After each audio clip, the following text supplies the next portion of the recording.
So you guys were one. I'm hearing a lot of you guys. You guys wanted a theme song shortened, so here we go. This girl reviews movies, games, and books. Sometimes she plays them. So does that. And when she does it with the cat, does that make her crazy? Does that make her crazy? Probably. So it's shorter. There you go. Crazy Cat Lady Gamer Reviewer or Martha Butler does not own any trailers or pictures. I use them under fair use, educational, for education and entertainment purpose. Okay, hi everybody, Martha here, and today we're doing episode 6 of WandaVision, and the sitcom is in the 90s, my decade, the decade I grew up in. So, did I notice anything before we played the game, see if there's anything from my time when I grew up? Only thing I really noticed, because this was mainly a Halloween episode, the costumes were the costumes were people who were wearing were what people would wear, they were homemade. A lot of them were homemade, like the ones that Wanda and Vision made, and the ones that definitely Pietro made was definitely homemade. Um, Definitely Tommy's was homemade. Billy, I, I'm not sure if he's supposed to look like Quicksilver when he's in his costume. I only know Wicked's costume, what his costume looks like. I'm not sure about Billy's. So yeah, but um we so the only thing I noticed that probably is from the 90s, even though I didn't own one until like the very end of the 90s, was the PlayStation. And I looked it up to make sure, and that one in PlayStation came out in 2000. It came out in 1994. So, because I didn't get one until I didn't get one for Christmas until 1999. So yeah, as a kid. So we didn't really have one during the 90s that very often, unless you want to count the last month. So yeah, because mainly during the 90s I played Super Nintendo. So yeah, um, so they're not Sony like use old cell phones from that time, since it's mainly is Halloween, and there's mostly focusing on like the theme song, if anything, and how like Tommy was acting. It kind of reminded me of I'm not sure if this would count as a sitcom. That's Lizzie McGuire. Kind of remind you of that. I know there was no little cartoon character, but the way he talked to us, maybe it's supposed to be like um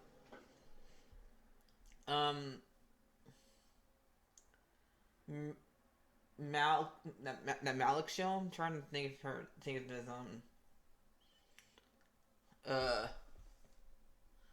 starts with M, but it's definitely a kid show where a kid's in charge. The part that Tommy's where Tommy's talking to the TV and telling us like how his family's doing stuff. Um, like how his parents are behaving, how his brother's behaving. It's definitely not Full House. I did not see any Full House here, even though Full House did have a little time in the 90s. Not very much of it. Only like the beginning of it, because since Mary Kate and Ashley were both still little girls in it. So yep, that's basically I can think about the time. Malik Medallion, I think that one's called. I'm not sure. Correct me what show I'm thinking of. I don't watch that much. apparently, since I can't remember the name. So what's going on in this episode? Let's get on to the spoilers. So Halloween has come upon. They still think it's their first Halloween. The boys did not age at all this episode, so they're still 10 years old, and um all of them are basically gonna end up like dressing up as their classic costumes.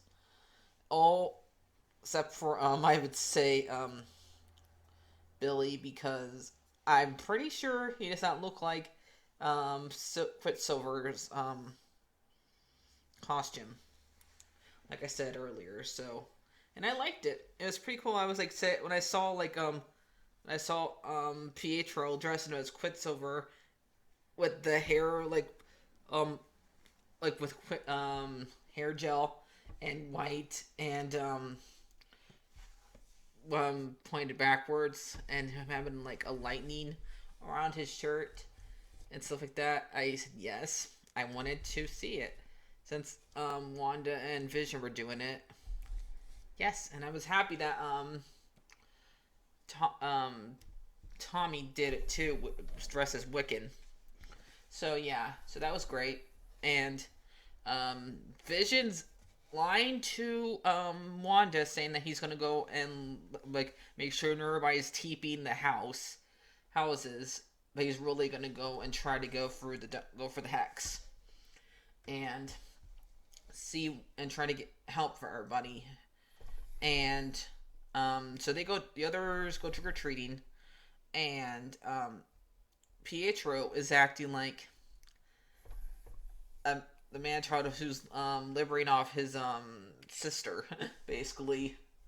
But he's acting like he knows that Wanda is did this because he asked her, "How did you do this? How did you control all these people?" And she eventually like, we're just gonna go by characters, and eventually explained to him she doesn't know how she did it, but she did it, and she just felt, because she felt emptiness, and then later, right after she explains it to him, she sees him like full of bullets and his face dead, just like we saw Vision like that 2 episodes ago. So is he dead like him? But that's different because Vision's a robot and Pietro is a human being. And they do address why does he look different, and she does not know why he looks different. Not that I'm complaining. I like this one though. It's kind of the speed is a little bit like how the Vision from MCU's speed is. It's not like his at all. So I don't know. It's kind of weird because we don't see like everybody stop and slow down. Well, I was hoping to see that during this episode and maybe next time. But yeah, so it looks like Billy got his powers too, because him and he like started speeding around by himself without any assistance from Pietro. So let's talk about Vision. Vision started heading on to the town where no part of town where nobody is able to move. Basically, first we like see like a girl trying to hang up like Halloween decorations, but she keeps on moving her hand down, and she was crying when it happened when she was doing it too. She can't hang the darn thing. Then he goes into a part of town to where nobody's moving at all. They're just like statues. So basically, and so I'm gathering from this, she can only keep control so far away. It's like if she's not near that area in town, I'm guessing she can't keep control of it. That's what I'm guessing. How it is for Wanda. This is just guesswork, so don't quote me on this. I'm guessing, and Vision gets to where Agnes is, and he like talks to her, and she actually starts talking and asking him like where's Town Square? And he says, where Town Square? And he actually touches her. And she does let him know that he's an Avenger and he's dead. But he doesn't know that because he can't remember anything happened before this. And the Avenger part is before that. So yeah. And he promised her, I will make this better. So, and now, let's go outside the hex. We'll have an outside the hex. So, uh, Jimmy, Darcy, and what's her name? And Monica are in trouble with Haywood apparently because they keep on like arguing against him, and Haywood makes them leave because he's definitely afraid of Wanda and he wants her dead and find out what happens when she's dead. And they're like telling him, we don't know what happens if you can kill her or even if you should kill her, because I can't believe it, even Haywood thinks he can kill her. Last time he dealt with her, he had guns pointed at him instead of the other way around. He's a freaking idiot. Oh, I can kill this girl, even though she just made my men point guns at me instead. He's an idiot. And what happens in this episode proves that he's an idiot. Because when Vision... So, Monica and Jimmy both, like, fight off their, like, the soldiers that are about to take them outside, or, we just call them soldiers, agents. And they go to a room where, Darcy starts, like, seeing what, Haywood's doing. And she notices that he's trying to keep an eye on Vision. And, because I guess they want to use Vision for something. And Jim and Monica wants to go back into the hex, even though Darcy's telling her, your blood has literally changed from going in there. So your blood's not the same, girl. Don't go. You shouldn't go back in there. And poor Darcy's gonna have her blood messed with now, because when Vision goes outside the dome, outside the hex, he starts like attenuating and stuff like that, and like coming apart, and like telling him we need help, but he's like falling apart and not able to move. Basically, he's literally dying again, and Darcy's like telling them to help him.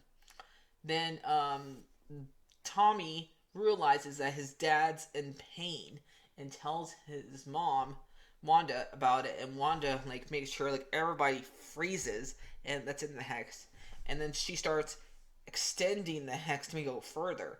So now, and basically all the agents and Darcy, except for only ones I did not see go in there was Haywood and like probably like 2 agents that were with him, and Jimmy and Monica. So yep, Darcy's. We did not expect Darcy to get put into the hex, so I feel sorry for Darcy. So this episode was in the commercial. That was a very, very scary commercial. It's about a little boy who is stranded on a little island. It's made of and this commercial is made of clay. So it's it's basically uh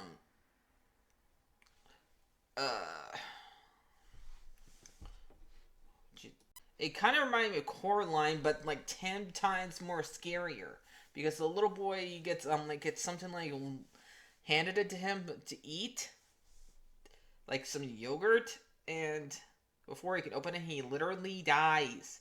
We literally see him like age and get like get more like less decay, like then like get less, and he ends up dying. He's turned into a skeleton right in front of us. He like dissolves and dies right in front of us. And we thought the snap was scary, was sad. This was definitely sad. I don't even know your name, kid, but I feel sorry for you. Hi, Solly. So, what do I give this episode? I give it a this was definitely I would definitely say a I get these episodes are getting better and better, but I'm afraid to give it a 10 out of 10 lately. I don't know. Because I'm afraid the next episode will be even better. So I'm going to get this one. I know the last one's been 9s. Last two been 9s, but this one's a 9 too. Unless you want to call it 9.5. But it's all to give his little poor paws and his tail. So yeah. So I'll see you guys later. Like, favorite, and subscribe. And bye-bye.